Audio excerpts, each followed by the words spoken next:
Olá, sejam muito bem-vindos a mais uma live de aquecimento, uma aula de aquecimento para a nossa jornada das terapias injetáveis, que vai acontecer passando a semana que vem na outra semana, tá? E hoje o assunto é muito pertinente, porque vai ajudar muitos médicos a ajudar muitos pacientes. Afinal, o tema de hoje é ansiedade e depressão, como as terapias injetáveis podem ajudar nesse processo. Até porque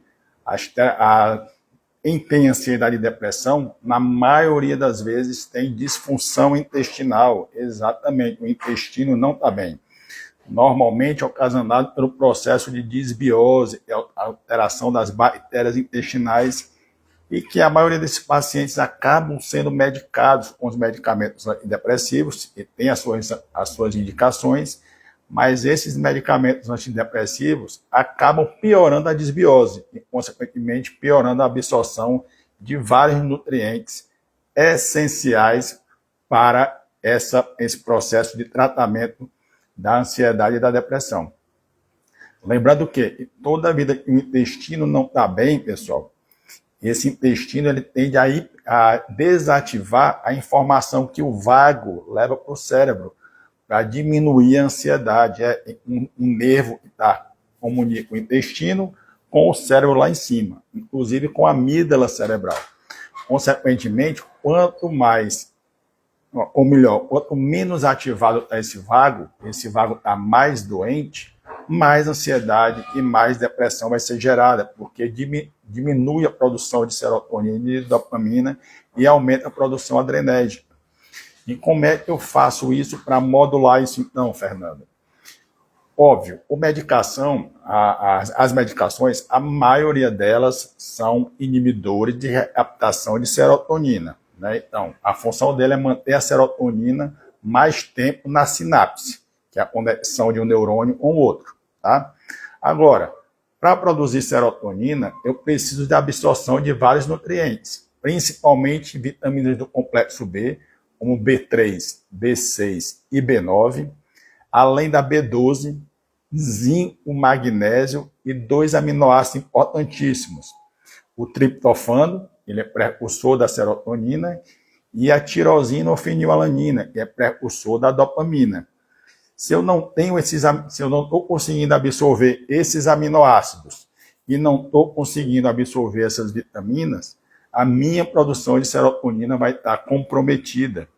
Então, se eu repor essas vitaminas por via oral também, por algum manipulado ou complexo vitamínico, a capacidade absortiva também vai estar reduzida pelo intestino. A barreira intestinal vai estar bagunçada por conta da disbiose.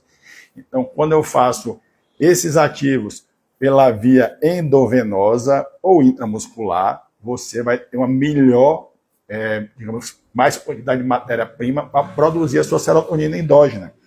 Inclusive, tenho vários pacientes que chegam a reduzir a dose do medicamento para a depressão, porque a serotonina vai começar a ser mais produzida e ele vai precisar de menos dose para manter a serotonina na sinapse lá que a gente comentou. Entendeu?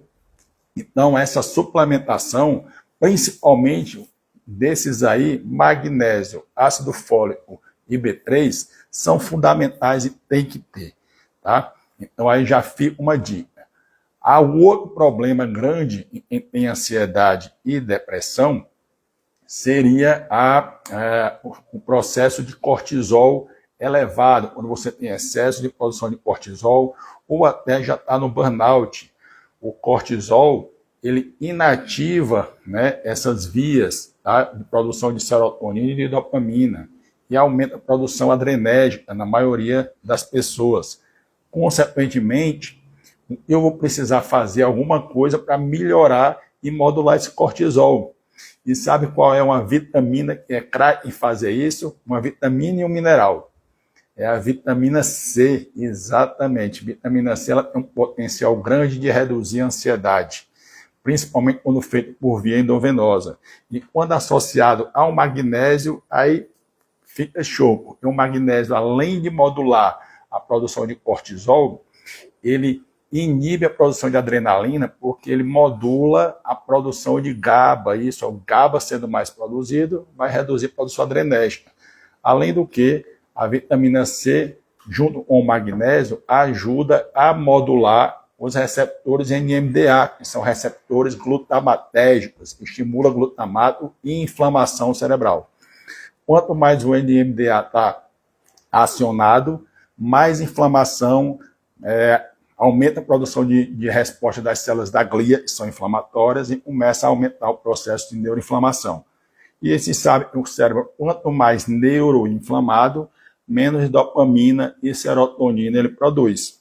Consequentemente, menos serotonina, menos dopamina, menos prazer pela vida, mais depressão, processo de ansiedade aumentado, tá? Até porque a amígdala é uma glândulazinha bem pequenininha na base do cérebro, ela fica hiperativada quando esse receptor NMDA também está hiperativado, e quando o GABA, aquele nervo que eu falei que vem do intestino, está em processo de desativação.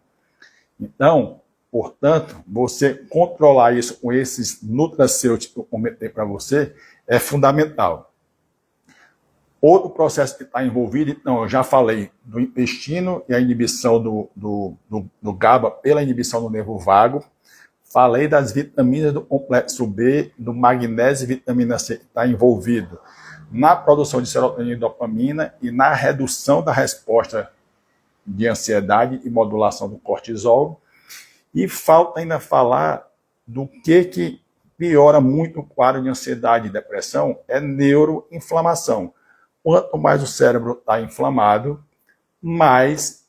menos quantidade de serotonina e dopamina você vai produzir e, consequentemente, vai ter um processo pior dessa resposta ao tratamento. E como é que eu melhoro essa neuroinflamação, Fernando? Óbvio, melhorando a alimentação, atividade física, não estou falando disso. Isso é obrigatório, tá? Alimentação rica em carboidratos refinados, bebida alcoólica, processados, tende a inflamar mais o cérebro, tá? Sedentarismo aumenta muito proteínas inflamatórias e vai inflamar seu cérebro. Meditação é obrigatório, dormir, então tudo isso tem um processo já incutido. E, se precisar, também do auxílio médico, a gente pode fazer as terapias para desinflamar o cérebro. E aí o principal ativo seria o ácido lipoico. A única desvantagem do ácido lipoico é que ele só consegue ser feito pela via endovenosa. Fernando, não dá para fazer em muscular? Dá, mas em doses bem baixas, que aí o efeito não vai ser tão legal. Por isso, o ácido lipoico, para melhorar a neuroinflamação, melhorar a energia cerebral também, reduzir a quantidade de glicose, digamos, inflamando o cérebro, ele é muito importante numa dose um pouco maior, que só dá para fazer pela via endovenosa.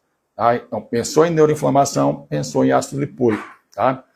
Óbvio, zinco, magnésio, que vai modular o receptor NMDA, como eu falei, o NMDA ativado também aumenta a neuroinflamação. Então, esses ativos também vão ajudar na neuroinflamação, tá?